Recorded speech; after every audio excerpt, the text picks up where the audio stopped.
et à tous les troisièmes que ça intéresserait. Voici la première vidéo pour les corrections d'exercices que je vous ai données sur les équations.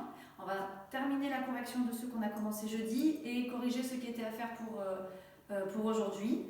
Et puis ensuite, je vous ferai noter le prochain cours sur les équations de produits. Donc c'est la suite du cours, donc il faut absolument que vous regardiez cette vidéo jusqu'à la fin. Si le début ne vous intéresse pas parce que vous avez compris que c'est tout juste, vous zappez et vous allez voir la fin que je vais vous dicter sur la partie cours, donc comme si on était en classe normalement. Ok? Alors, on avait presque terminé les exercices d'entraînement, il nous restait je pense les points 5 et 6 que je voulais vous détailler parce qu'ils utilisent le produit en croix. Donc on avait à résoudre 2x sur 4 égale 3 septièmes. Donc pour résoudre ce genre d'équation, vous allez utiliser le plus simple, le produit en croix. Pour trouver cette valeur ici, comme vous le faites pour Thalès par exemple, ou tout autre exercice de proportionnalité, on va dire que 2x est égal à 3 fois 4 divisé par 7. Autrement dit 12 septièmes. Et puis ensuite, pour trouver x du coup ici, si 2 fois x égale 12 septièmes, pour trouver x, on fait 12 septièmes. Divisé par 2. On sait depuis longtemps que diviser par 2, c'est comme multiplier par 1 demi. Donc ça nous donne 12 septièmes multiplié par 1 demi. Et ça nous fait donc 12 sur 14, ou encore 6 sur 7 si on préfère. On n'est pas obligé de simplifier ici. Les résultats sont les mêmes, ça ne change rien. Une fois qu'on a fini ça, on vérifie. À la calculatrice par exemple, d'accord? Donc vous tapez à la calculatrice avec la touche fraction de votre calculatrice. 2 fois 6 septièmes, le tout sur 4. Alors là, on va le faire à la main, parce que vous êtes quand même censé savoir le faire. Ça fait 12 septièmes sur 4. Autrement dit, 12 septièmes fois 1 quart. Autrement dit, ça fait 12 sur 28. Et on va bien vérifier que c'est égal à 3 septièmes, puisque c'est ça qu'il faut vérifier. On va diviser par 4 en haut et en bas, et on trouve bien 3 septièmes. Donc on a bien résolu l'équation. Vous avez le détail sur la correction écrite que je vous ai mise sur École Directe, bien sûr. Et vous pourrez me poser vos questions jeudi par vidéoconférence. Si j'arrive à faire marcher, ce qui n'est pas encore le cas. Donc j'espère très vite, je vous mettrai le lien cet après-midi ou demain. La dernière, vous aviez x plus 1 sur 6 qui est égal à 2 neuvièmes. Là, c'est la même chose. Pour trouver cette valeur ici, on va utiliser le produit en croix. On va écrire que x plus 1 est égal à 2 fois 6 divisé par 9. Autrement dit 12 neuvièmes. Et ensuite, pour trouver x, eh bien ici, on va tout simplement enlever 1 de chaque côté, hein, puisqu'on a x plus 1. Donc on va avoir x qui est égal à 12 neuvièmes moins 1. 1, c'est 9 neuvièmes. Donc 12 moins 9 neuvièmes. Ça fait 3 neuvièmes, autrement dit 1 tiers. Si on veut simplifier. Et de la même façon, on va remplacer x par 1 tiers dans l'expression initiale. Là c'est pareil, vous pouvez le faire à la calculatrice si vous le souhaitez, ou encore à la main. 1 tiers plus 1, ben ça fait 4 tiers. 4 tiers divisé par 6, ça fait 4 tiers multiplié par 1 sixième, autrement dit 4 sur 18. Et si on simplifie ici, 4 sur 18, on retombe bien sur 2 neuvièmes en divisant par 2 en haut et en bas. Donc on a bien trouvé la bonne réponse. Voilà pour les 2 dernières équations des exercices d'entraînement que l'on a fait jeudi. Et on va donc maintenant corriger les 3 exercices du livre que je vous avais donné pour aujourd'hui.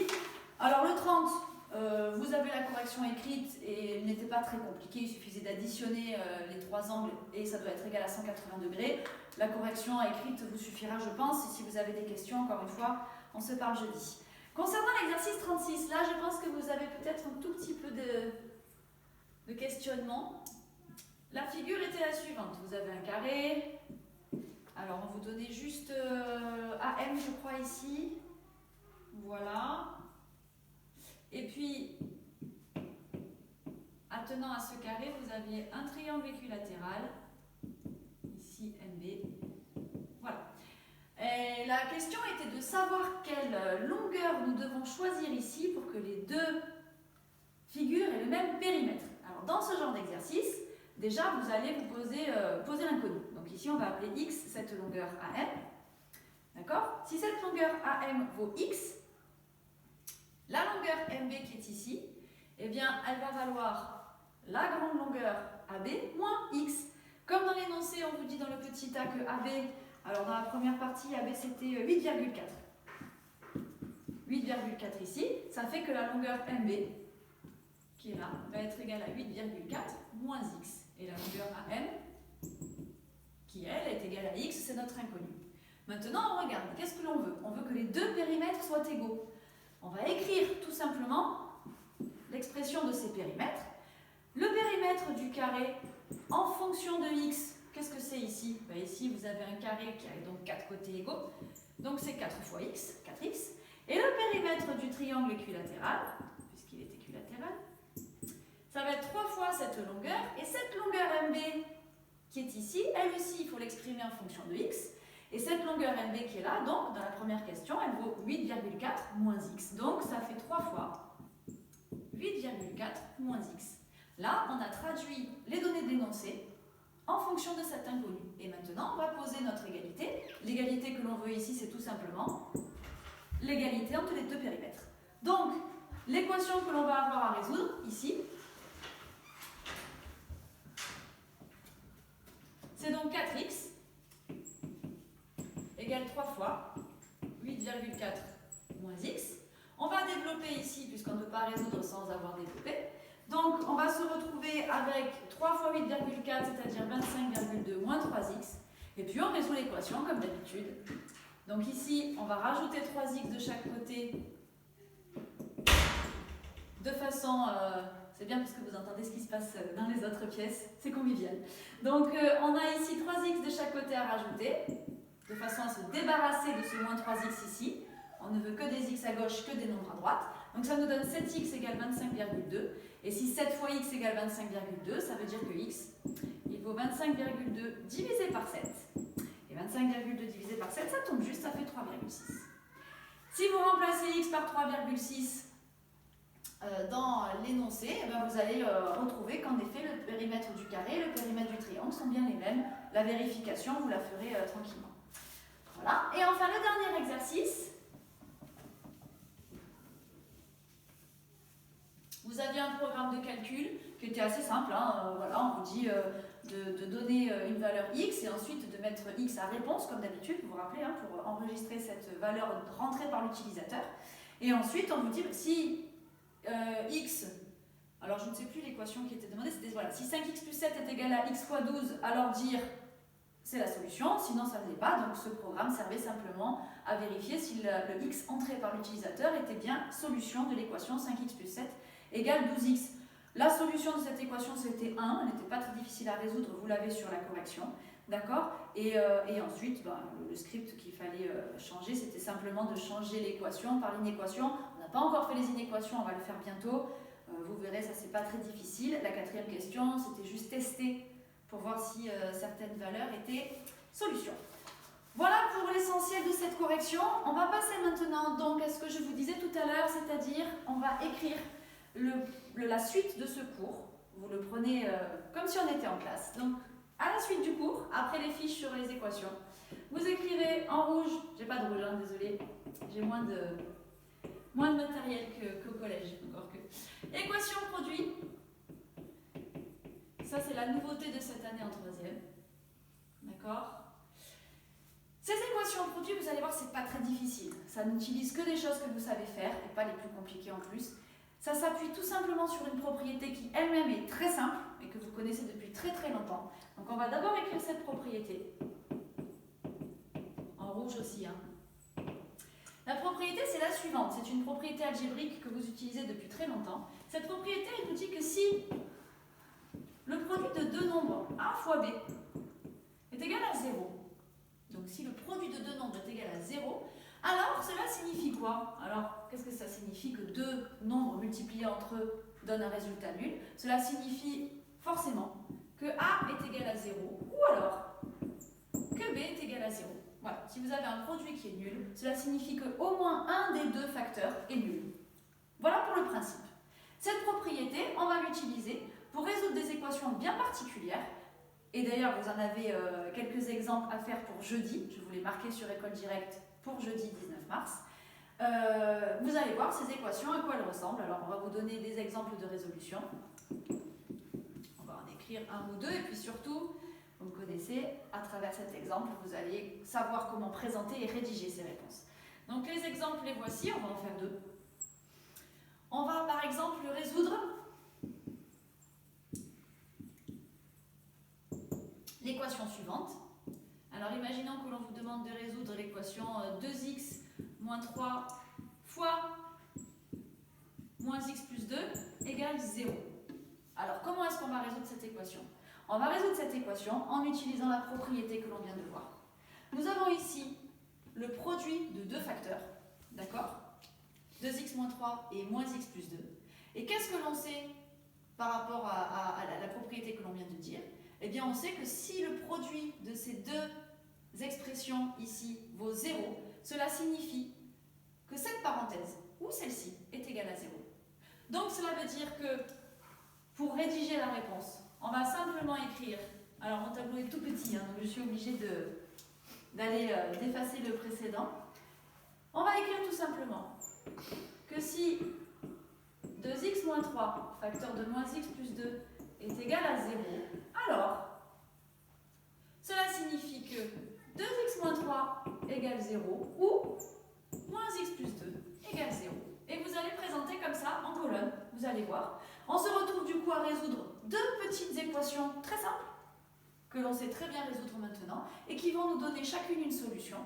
Cela signifie que cette équation qui est là, elle possède deux solutions. Une solution qui va annuler cette parenthèse et une autre solution qui va annuler celle-ci. On va résoudre ces deux petites équations. Quand est-ce que 2x moins 3 est égal à 0? On va rajouter 3 de chaque côté ici.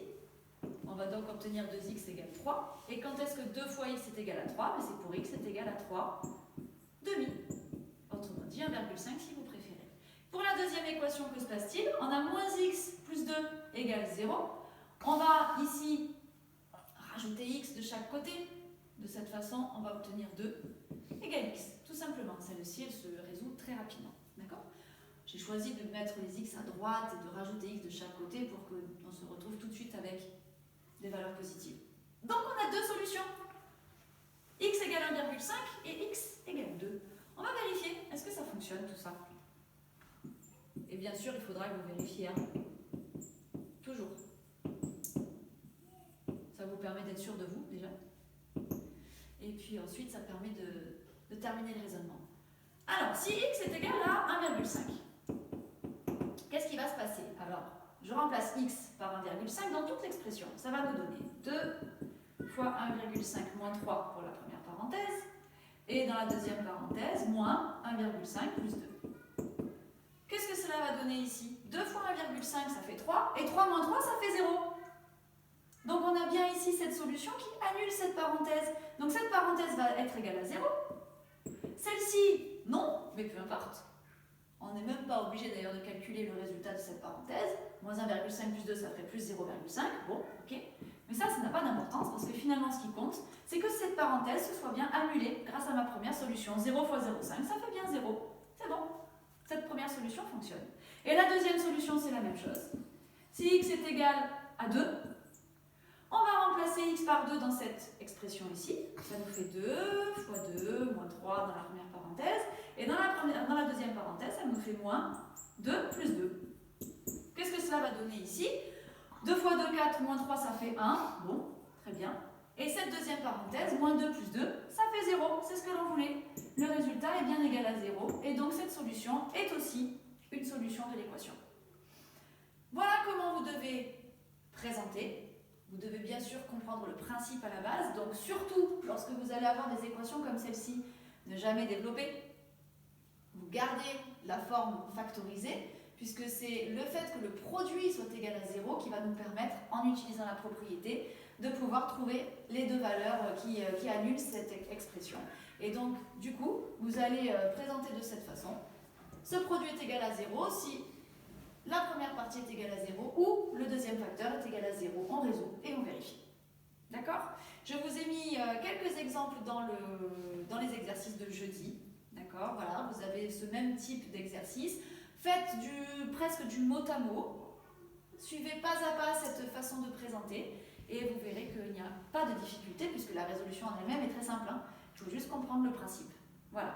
Attention dans les exercices, les deux dernières expressions, vous verrez, doivent être factorisées avant de pouvoir résoudre l'équation produit. Je vous l'ai précisé dans l'énoncé, donc ça ne posera pas de problème. Voilà, j'espère que cette petite vidéo vous aura aidé. Et si vous avez des questions, on se voit jeudi par visioconférence. J'espère que vous allez bien aussi, que c'est pas trop difficile pour vous cette situation, que vous arrivez quand même à travailler. Voilà, on fait ce qu'on peut et j'espère que cette façon de faire vous convient. À très bientôt.